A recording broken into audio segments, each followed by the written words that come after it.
All right, guys, today we're going to learn how to play Ballad of Billy the Kid by Billy Joel. Let's take a listen.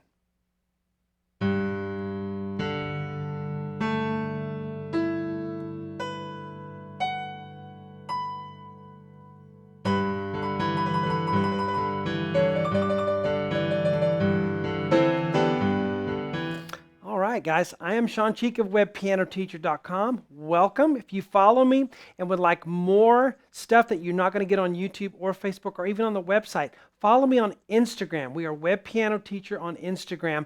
I'm going to play this and perform it and sing it, and I'm going to show you some stuff about this left hand part, why it sounds like the Old West, and some other variations that you can do. You won't believe where this comes from and what you can do in the left hand as far as your own playing. So we'll do that on Instagram. Check us out. Please follow us if you care to do that. And we're going to have lots of stuff on there that we don't have anywhere else. All right, well, we're getting into this lesson here. At the beginning, we have the strings start playing. We have this open fifth sound. And it sounds like the orchestra when they warm up, right? Well, the reason for that is because strings are tuned in fifths. The cello, the violin, everything is tuned in fifths. So when you hear them warming up and tuning up, they're tuning their open strings. And so this gives us that sound, that orchestral sound of the strings warming up. It also sounds like Aaron Copland, right? Because when he wrote Appalachian Springs and other of his American-styled music, it had that sound of the open fifth in there. And so once he did that, it's in our Western movies, it's in our music culture in America. So thanks to Aaron Copland, we have that wonderful American sound, and Billy Joel incorporates that into this. So when we learn this beginning, let's get to the board. We have what's called open fifths.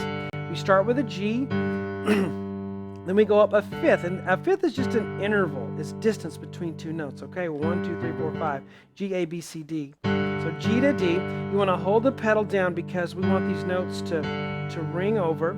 Then we go to an A. I'm going to put that in my left hand as well. If you can reach that maybe with your thumb or just kind of pivot over. Because D to A is also a fifth. 1, 2, 3, 4, 5. D, E, F, G, A. And then the right hand will come in with an E, which is a fifth above A. And then the note B, which is a fifth above E. Now why an F sharp on this one? Because B to F is not a fifth. Listen to this. It's not a perfect fifth. That's a diminished fifth. There's the perfect fifth. And the way the black keys and white keys fall, it just happens to need to go a little bit further. That's why we have F sharp. And then we go up one more time to B, which is not a fifth, but it matches the sound that we want here. So we'll do B. We'll go a fourth on that last one, F sharp to B, and we'll hold that. That's a fermata.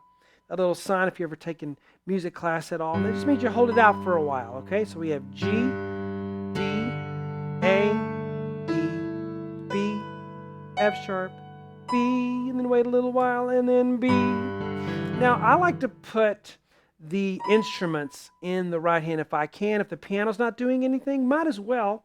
And so you have the instruments go bum, and I kind of, a tremolo kind of makes it sound, like an old Western saloon, doesn't it? And the strings also go, they kind of slide up the neck on the violin and give that slide up to D.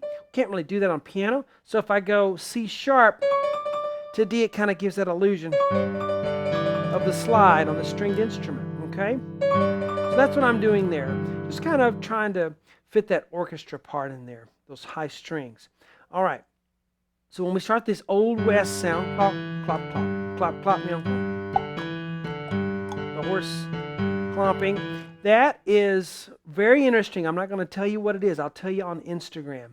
But this came from something, and it's very interesting where it came from, and other variations of this that you're going to go, oh, that's where that came from. We're going to talk about that on our Instagram, Web Piano Teacher. So G, D, E, 2, 1, back to D, G, D, E, and I'm having a real hard time not giving it away, saying what this style is, but D, E, D, G, D, E. So it's a swing style, okay? It's long, short, long, short, long, short, long. Okay, we could go bum, bum, bum, bum, but that doesn't have the same effect, does it? Ba, ba, short, long. So make sure you follow the dashes for longer notes, and the curved lines will go a little quicker. Ba, ba, ba, D, G, D, you don't want to pedal that.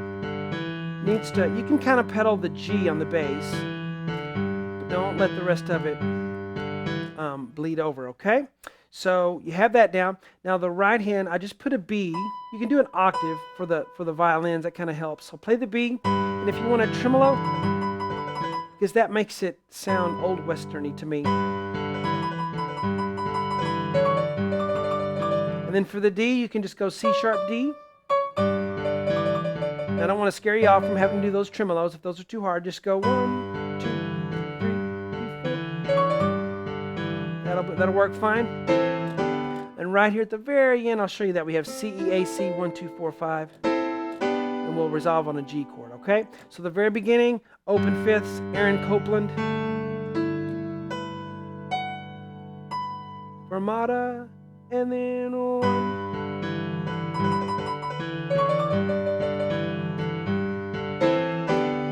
All right, very good. Guys, I hope you enjoyed that lesson. This lesson series has a ton more lessons in it. There's so much in this. It's like, Bohemian Rhapsody of Queen or something for Billy Joel. All right, there's lots of parts in there. I teach everything, even the orchestral parts in the middle. We apply those to piano so you can play the whole thing. And join us on Instagram to learn about this little bass line I'm going to teach you. Talk to you guys later.